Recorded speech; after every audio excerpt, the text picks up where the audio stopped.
Hello. Dealing with our full moon in tropical Capricorn and sidereal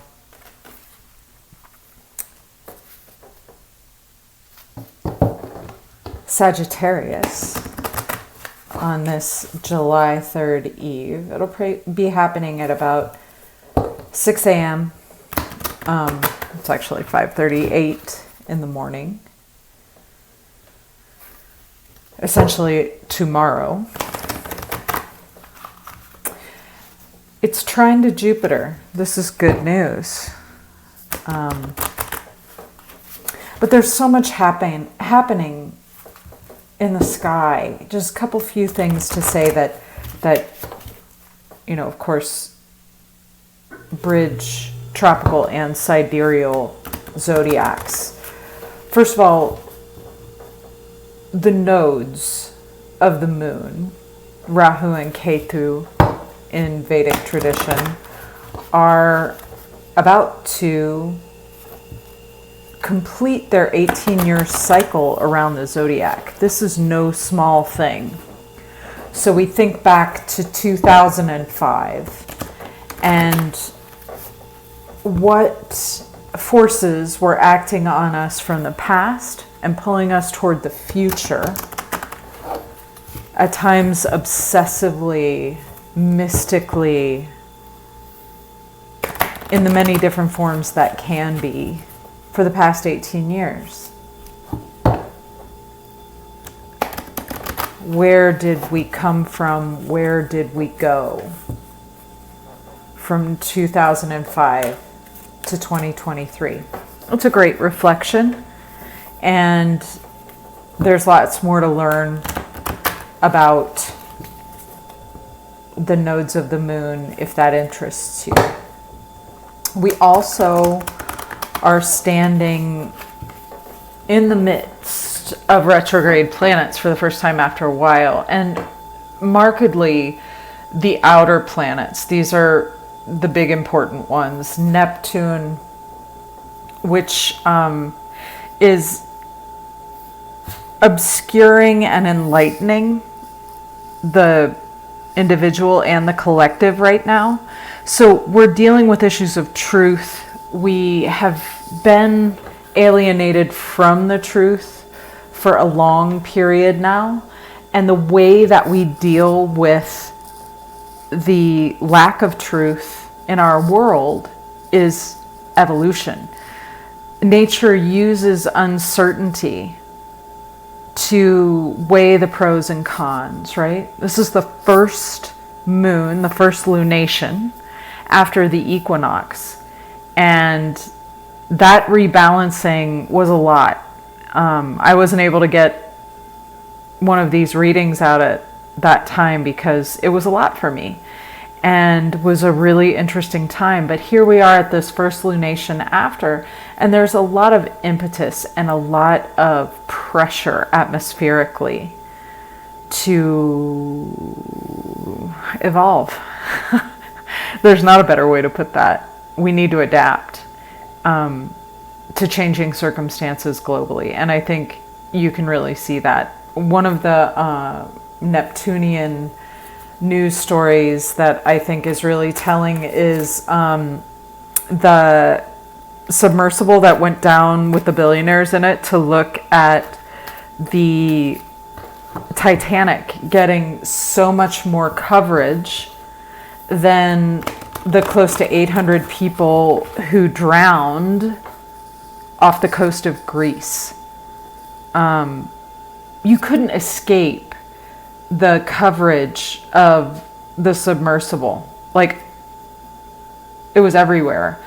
But you had to dig to find that story. Mostly the people who died in Greece were in the hold of the ship. They were Pakistani women and children. The ones who did manage to survive were mostly young males, and they were on the top of the ship. So this is how, truth is being dealt with in our time. And we have to adapt to that. We have to decide that our humanity is not going to fall victim to the values of a corrupt society. It's clearly corrupt if the lives of 5 billionaires are valued more than the lives of 800 innocent people who are looking for better lives. So that's the Neptune story. There's also the Saturn story. Saturn is retrograde right now in both zodiacs, bringing to bear lots of pressure from the taskmaster to get it right, to do it ethically, be aligned with justice. And of course, Pluto squaring those moons, those nodes of the moon that are changing sign. No small trip through the underground for them. Venus is also about to approach her retrograde. And if you read the blog, which I hope you do, there's a reference to Inanna, Ereshkigal, and the Sumerian story of Inanna going into the underworld. It's absolutely necessary that she make the trip, that she make the journey in order to evolve her heart. And this difficulty that we're experiencing, this lack of truth, this way of confusion, this moral turpitude, all of the things are necessary to evolve our hearts. That's saying something. That's what it takes, friends, to get us back to our humanity. So let's do the job. In addition to Venus being about to approach her retrograde, she is conjunct with Mars and Black Moon Lilith. What's going on internally, what's coming up for each and every one of us in the heart space, in the place of contraction and expansion, in the space of the inward and the outward flow, is the most important thing that we can do and the best way to affect our world around us. If the heart is clenched like a fist, we have no influence on the people around us. So you can yell and scream and posture all you want and think you're enacting good behavior, but if your heart isn't open to the people whose lives you want to affect, you will have no effect.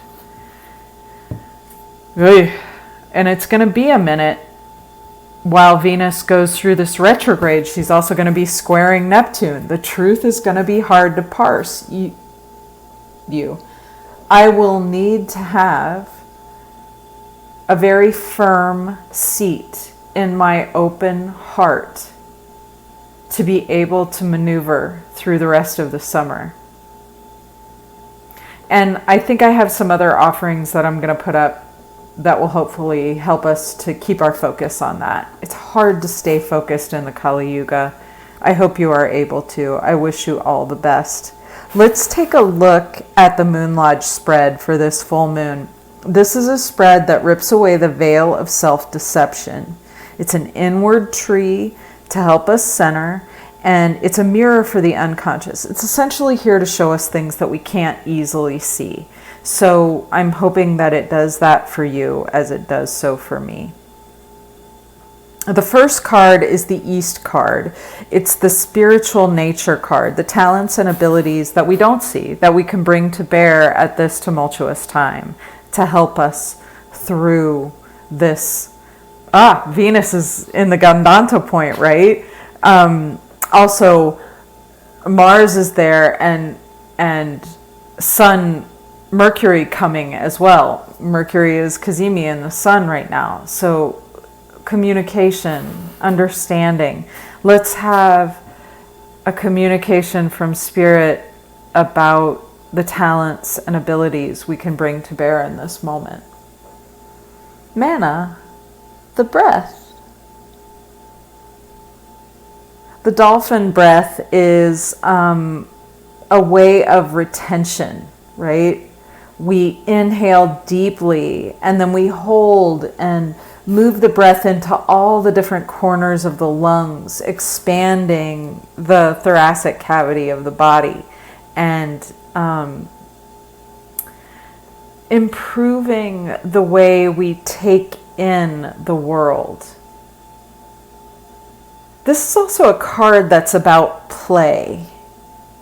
And I wonder if we aren't being called to use the spiritual side of play to increase our intelligence, right? This is Guru Purnima. It's a beautiful time to honor all teachers. And we always honor the animal teachers in these new and full moon readings with the animal cards. Play. Find ways to not be shrouded in the Capricornian seriousness. You know, Capricorn has a hard time having a good time. It's a little dour. It's a little serious. It wants to climb that mountain, dang it. And it doesn't see the value in taking time out, relaxing, throwing the ball with the kids, the dog, playing in nature. But forward progress is hard to make if all you do is make forward progress. You have to rest. You have to recharge the batteries.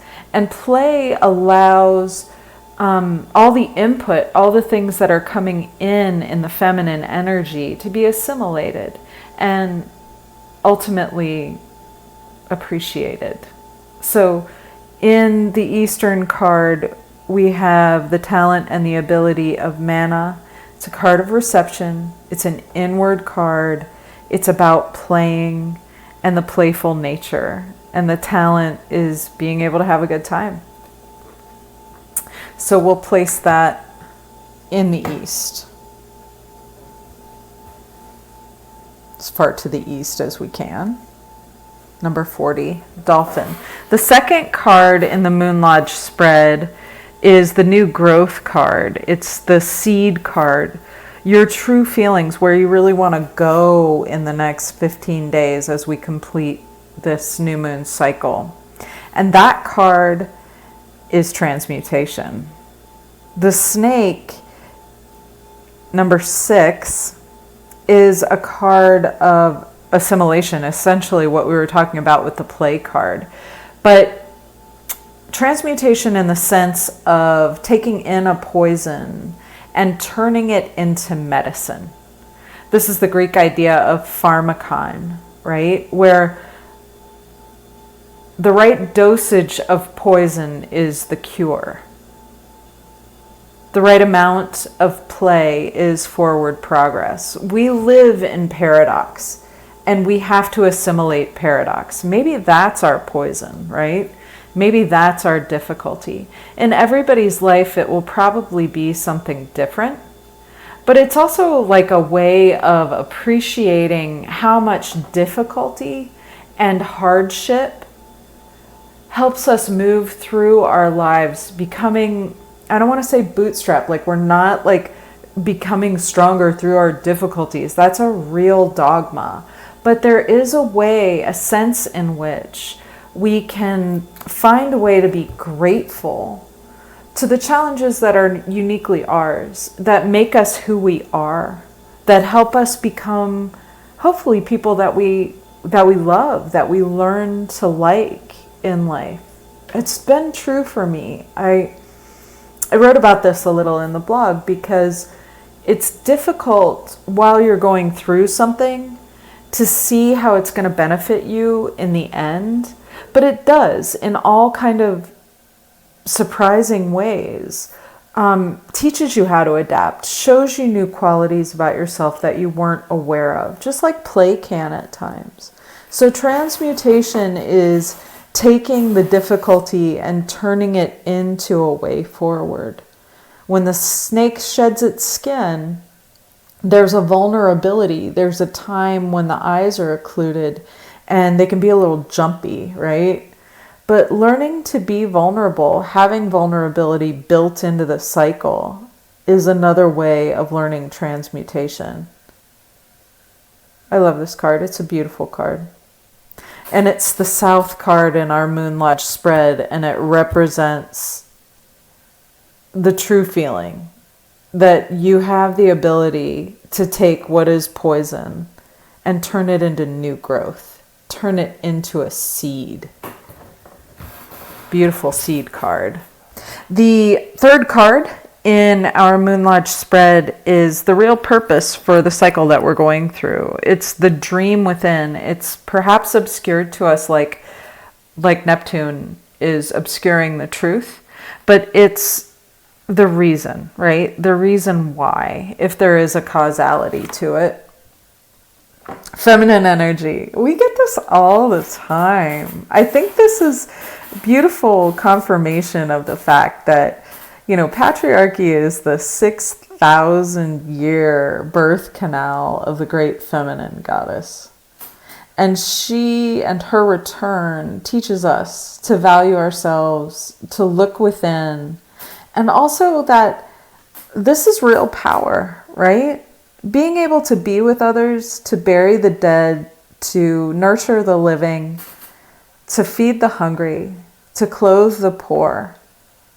These feminine arts are so desperately needed nowadays.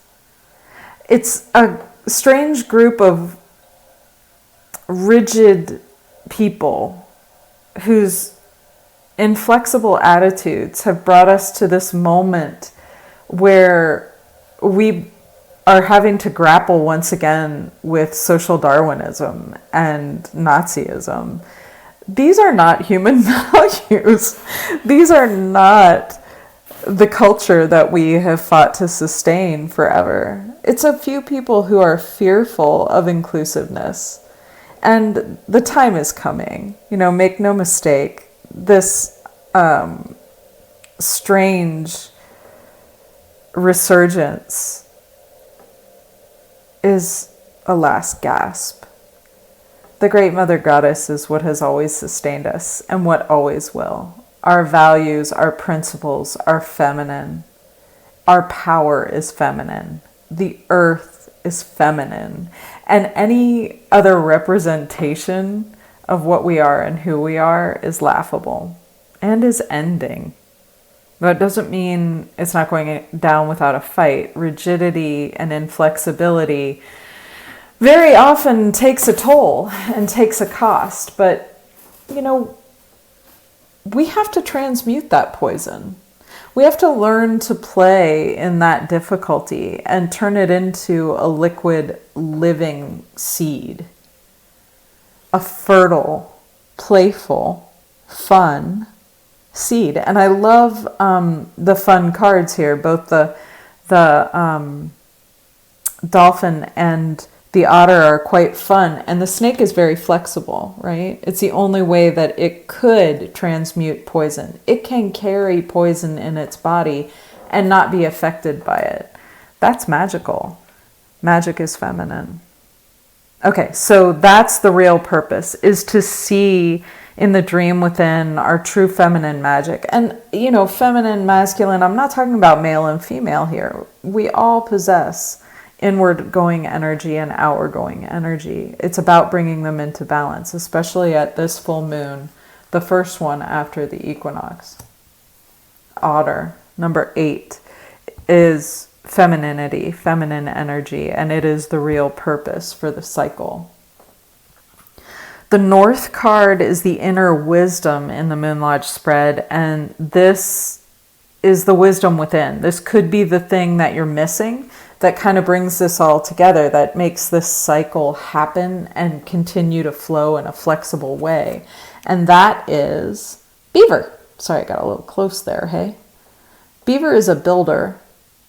Beaver takes raw material and resources and brings them together into its own ecosystem. It designs its own home, and many other animals share it with it.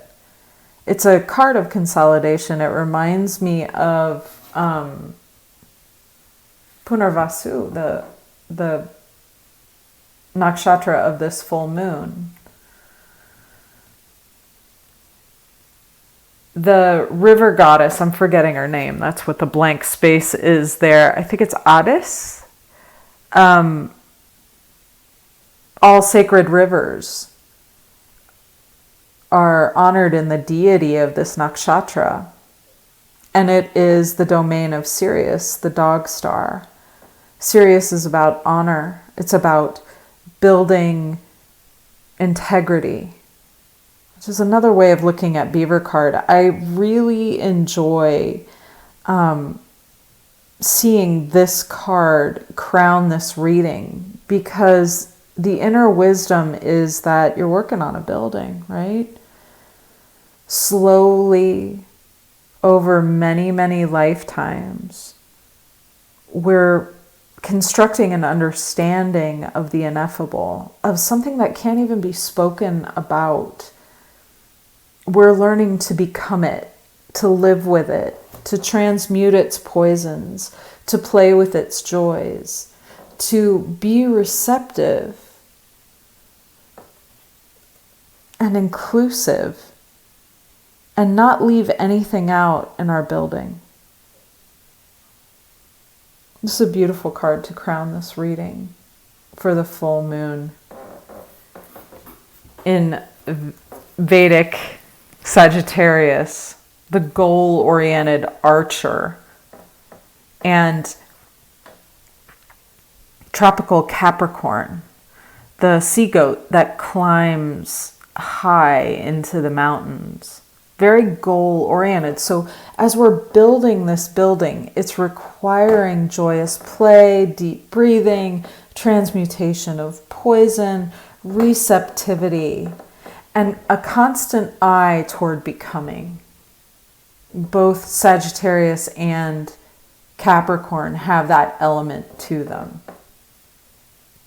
And finally, the integration card, what is becoming? Now this in the Moon Lodge spread is a symbol of the personal unconscious. So it's kind of a power shield of projection, right? It's something we don't see about ourselves, but is integration of all the forces that are moving through this cycle, be they play, transmutation, feminine energy, and building. This one is gathering.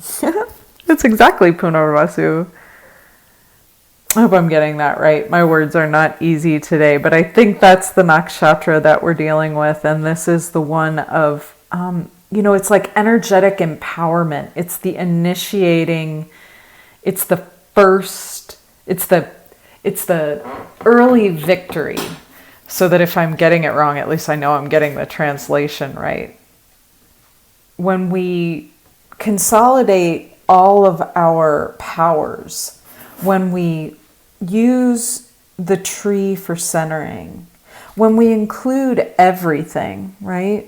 The good, the bad, the beautiful, the ugly, all the aspects and parts of ourselves, loved and unloved.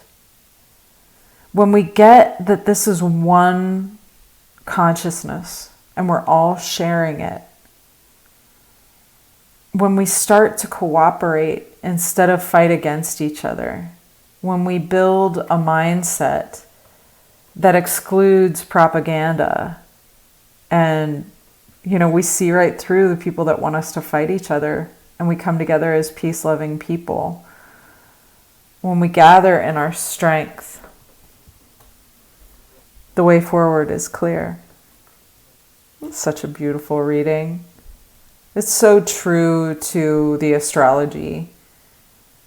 Now, I like to look at the bottom card just to see the underlying energy. And since it's a reading about the unconscious, it just gives us one more way of looking from the face that's shown to us to the face that's not. And this one is kind of, for this full moon, I'm going to call it the Black Moon Lilith card, because there's something we don't see about ourselves, and it may even be hard to look at, and that is the spiral. Grouse is about the spiral dance, and this is another symbol of the goddess, right? What I like about the spiral is it reminds me of that Fibonacci sequence, the spirals that are present everywhere in nature. And though they move in one direction, right, there is an arrow of time. It's possible that they could work just as well in the opposite direction.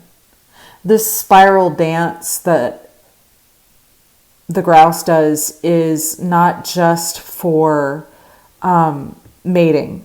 It's for integration. It's for bringing energies together, bringing its own energy together, bringing all the disparate parts of itself back, calling back the pieces of the soul that got left behind, bringing them into the present moment, consolidating power, gathering, if I want to be cute, I would say our nuts, gathering all of the power that mana gives us, that transmutation, long years of transmutation, right? Taking that poison and making it move forward. All of the repressed feminine, all the building we've had to do despite the difficulty, despite being in difficult circumstances that were preventable. Gathering all of that strength together into the dance. That's a celebration. May you play. May you transmute the poisons. May you be supported playfully by your feminine side. May you build a beautiful and integrated, gathered structure on this full moon. Thank you for your time and attention.